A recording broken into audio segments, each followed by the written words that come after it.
Nonsense. Ramsons red ZX one day वाला deo. Red ZX one day मतलब पूरे 8 घंटे चलने वाला डियो।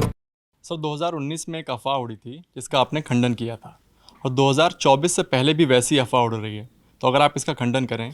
खबर ये है कि क्या कुमार विश्वास 2024 में बीजेपी के टिकट से गाजियाबाद से चुनाव लड़ेंगे? क्या आप इसका खंडन करते हैं? क्या है कि मैं लगभग 2 दर्जन बार चुनाव लड़ चुका हूँ।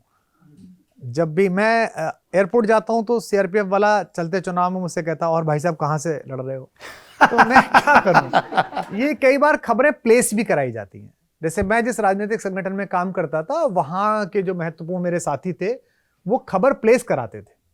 उनमें से एक तो मीडिया से आए थे, तो उनके मोल्स थे हर चैनल में, हर जगह थे।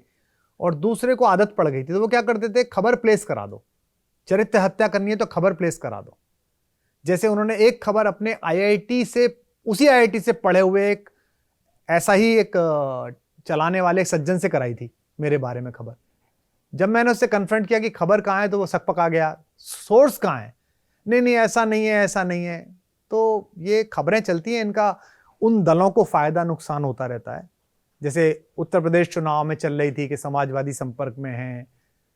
प्रोफेसर राम गोपाल जी की किताब के विमोचन में मैं गया था, डॉक्टर साहब का कहना था कि मुझे आना चाहिए, इसलिए था। बाकी वो जाने, चलाने वाले जाने, और आप लोग जाने, आप ही चलाते हो। हाँ, मानस। नमस्ते सर। नमस्ते सर, जब इतिहास के छात्र के तौर पर हम इतिहास को रिविजिट करते हैं तो हमें दिखता है कि कोई इतिहास में कोई ऐसा कैरेक्टर है जो मोरल ज़्यादा है, कोई ऐसा है जो पावरफुल ज़्यादा है, लेकिन उपासना या पूजा उसी की ज़्यादा होती है जो पावरफुल ज़्यादा था, वो मोरल जो कम था। सर, इसको हम कैसे, अपने एक द्वंद्व हमारे अंदर चलता रहता है हमेशा, मॉरलिटी, हम मोरल बने या पावरफुल बने। देखिए, मॉरलिटी और पावर के बीच संघर्ष सनातन है, और मेरा मानना यह है कि पावर एक बार को फेल हो सकती है, मॉरलिटी फेल नहीं होती। इसलिए मैं कहता हूं कि जनमत गलत हो सकता है, नीति गलत नहीं हो सकती। जनमत तो यह कहता था कि राम को लौट जाना चाहिए जंगल से वापस, क्योंकि माँ भी आई है, ससुर भी आए हैं, गुरु भी आए हैं, भाई भी आया है, सेना भी आई है, और सब कह रहे हैं कि चलो। सब बड़े प्रसन्न हो जाते हैं कि राम ने सबकी मान ली, लेकिन राम ने नीति की मानी।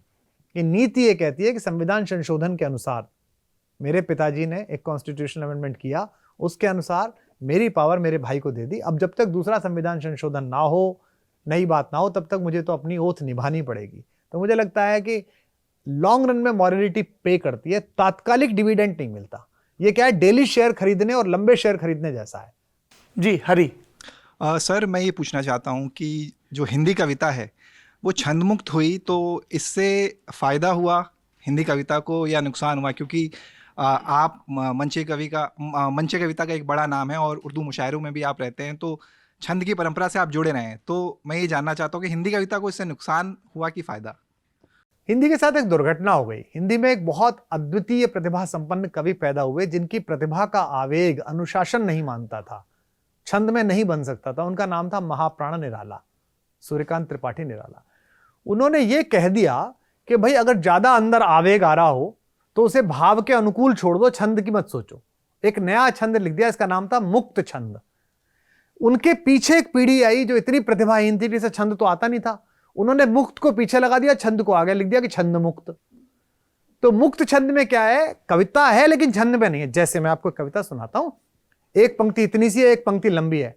वह तोड़ती पत्थर देखा मैंने उसे इलाहाबाद के पथ पर, कोई न छायादार पेड़ जिसके तर उतले श्याम तन बरबंधा यौवन नत नयन प्रिय कर्म रतमन, गुरु हथौड़ा बार बार करती प्रहार सामने, तरुमा लिखा अट्टा लिखा प्राकार, फिर देख कर कोई नहीं देखा मुझे उस दृष्टि से जो मार खा रोई। कहाँ गति नहीं है, कहाँ लय नहीं है, इसमें ताली बजने का तत्व है, और सब आगे पीछे, एक लाइन इतनी लंबी एक लाइन इतनी छोटी है। पर वो छंद के निष्णात व्यक्ति थे। वो राम की शक्ति पूजा भी लिखते थे, रवि हुआ अस्त्र ज्योति के पत्र पर, वो वरदे वीणा वादनी भी लिखते थे, तो उनको छंद आता था। अब पीछे एक जनता आई जिसे कवि बनना था, उस पे छंद आता नहीं था, तो उसने कहा अरे निराला जी तो कह गए।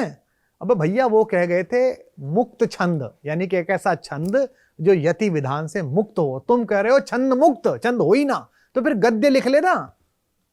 सुबह उठकर जागा नहीं हूं जागा, जागा हूं क्या, कविता खत्म हो गई। अबे भाई क्या है ये, इससे बेहतर तू सोता ही रहता। तो उनसे मेरा झगड़ा है, वो मुझे अपना विरोधी मानते हैं और मैं उन्हें कुछ भी नहीं मानता हूं।